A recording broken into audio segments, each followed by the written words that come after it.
លនៅពេលបានជួបព្រះនាងតូចមកដូរគំនិតដល់ចាកំរិលមានអារម្មណ៍ថាយើងទៅស្គាល់គ្នាពីម្សិលថ្ងៃនេះបងនឹកដៃជីវ៉ាដើរទៅចូលតាស៊ីវិលទឹមក្បែរនាងចម្រៀងបនបាយខុនចង់ដៃភ្លេងខ្មែរប្រគំជូនពពគូស្នេហ៍ថ្មីចាំងទុំដឹងលីញៀនមិនធ្វើសាស័យថ្ងៃយើងចូលរោងជ័យមកស្មនដល់ថ្ងៃស្អែកមិនចង់ឲ្យអូនភ័យខ្លាចមិនចង់ឲ្យអូនភ័យព្រួយបងគឺជាមេគ្រួសារពេលនេះមានតែអូនមួយយល់ពីទំនួលខំត្រូវព្រួយបងមានប្រពន្ធហើយធ្វើការងារផ្ទាំងអស់កម្លាំងមកឲ្យយកស្មាបងកើយព្រៀបដូចជាខ្នើយជាងបំពេលនោះឡងនៅពេលរាត្រីបងលើកអូនបីត្រក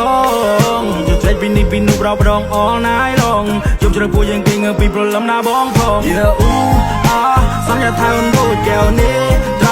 ធ្លាប់តែជាបុរងមិនបានកាពេលយកទៅនៃក្តីស្នេហានេះគឺជានិស័យជាក្តីសុបិនថ្ងៃនេះលៀបត្រដាងពិធីមង្គលយើងស្លៀកក្បិនចាស់ទុំសងខាងតែជាគូពេង100%